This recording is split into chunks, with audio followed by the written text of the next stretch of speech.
ओम नमः शिवाय। हर हर महादेव। स्वागत है आप सभी का मेरे YouTube चैनल भक्तिविद साधना में। वीडियो शुरू करने से पहले आप सभी से अनुरोध है कि वीडियो को लाइक करके कमेंट बॉक्स में ओम नमः शिवाय ज़रूर लिखिएगा।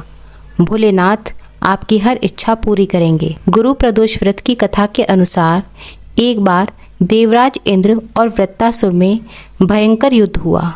उस समय देवताओं ने दैत्यों की सेना को पराजित कर नष्ट भ्रष्ट कर दिया। यह देखकर दैत्यराज वृत्तासुर बहुत ही क्रोधित हुआ और वह स्वयं ही युद्ध करने के लिए युद्ध भूमि में आ गया। उसके विकराल और भयंकर रूप को देखकर सभी देवतागण भयभीत हो गए। इस प्रकार सभी देवतागण देवराज इंद्र के परामर्श से देवगुरु बृहस्पति के पास सहायता के लिए पहुँचे। देवगुरु बृहस्पति वहाँ पर प्रकट हुए और बोले, पहले आप सबको वृत्तासुर और उसके पूर्व जन्म की कथा सुनाता हूँ। और तब गुरु बृहस्पति ने वृत्तासुर के पूर्व जन्म की कथा देवताओं को सुनाते हुए कहा, वृत्तासुर बहुत ही तपस्वी और कर्मनिष्ठ था। वृत्तासुर ने गंधमादन पर्वत पर वर्षों तक लगातार महादेव की घोर तपस्या की और फिर उन्हें प्रसन्न किया। पूर्व जन्म में वृत्तासुर चित्ररथ नाम का एक राजा हुआ करता था। एक बार चित्ररथ भगवान शिव के दर्शन करने के लिए अपने विमान में बैठकर कैलाश पर्वत पर गया। भगवान का स्वरूप और वाम अंग में मां पार्वती को देखकर चित्ररथ हंस पड़ा और हाथ जोड़कर भोलेनाथ से कहने लगा, हे प्रभु, हम तो मोहमाया के बंधनों में जकड़े हुए हैं। इस कारण हम स्त्रियों के वशीभूत हैं। किंतु देवलोक में ऐसा कहीं नहीं देखा गया कि कोई स्त्री सहित सभा में बैठा हुआ हो। चित्ररथ को हंसता हुआ देखकर भगवान शंकर भी मुस्कुराकर कहने लगे, हे राजन, मेरा दृष्टिकोण सबसे अलग है।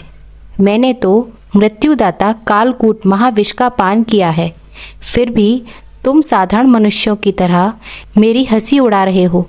चित्ररथ की ऐसी बातें सुनकर माँ पार्वती को बहुत क्रोध आ गया। वे चित्ररथ की तरफ देखते हुए बोली, दुष्ट, तूने मेरे सर्वव्यापी महेश्वर के साथ साथ मेरा भी उपहास उड़ाया है। आज मैं तुझे ऐसी शिक्षा दूंगी कि तू फिर कभी अपने जीवन में संतों का उपहास करने का दुस्साहस नहीं कर पाएगा। मेरा शाप है, अब तू दैत्य रूप धारण कर और विमान से नीचे गिर। मैं तुझे शाप देती हूँ कि तू अभी पृथ्वी लोक पर चला जाए। और इस प्रकार देवी पार्वती के शाप देते ही राजा चित्ररथ उसी पल विमान से गिरकर राक्षस योनि को प्राप्त हो गया और इस प्रकार महाअसुर नाम से प्रसिद्ध हुआ। फिर त्वष्टा नामक ऋषि के श्रेष्ठ तपस्या करने से उत्पन्न होकर वृत्तासुर बना। बृहस्पति देव ने देवताओं को बताया कि वृत्तासुर बचपन से ही शिव भक्त रहा है, इसलिए अगर आपको उसके विकराल रूप से बचना है तो आप सभी को महादेव की भक्ति करनी होगी और उन्हें प्रसन्न करना होगा, जिससे भगवान शिव प्रसन्न होकर वृत्तासुर के संहार का आशीर्वाद आप सभी को प्रदान कर सकते हैं। इसके लिए आप सभी को गुरु प्रदोष व्रत करना पड़ेगा। गुरु प्रदोष व्रत करने के साथ साथ प्रदोष काल में पूजा करके भगवान शिव को प्रसन्न करना पड़ेगा।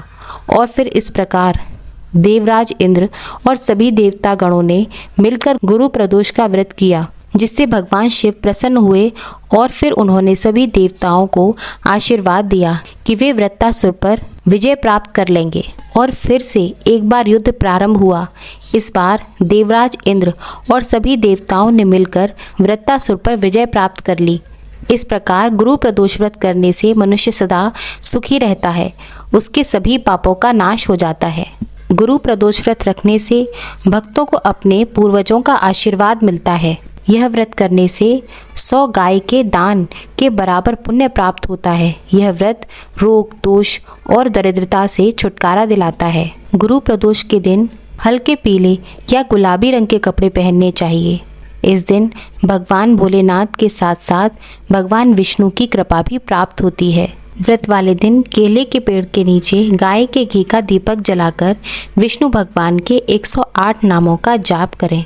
सारा दिन भगवान शिव के मंत्र ओम नमः शिवाय और नारायण नारायण मन ही मन जाप करते रहें।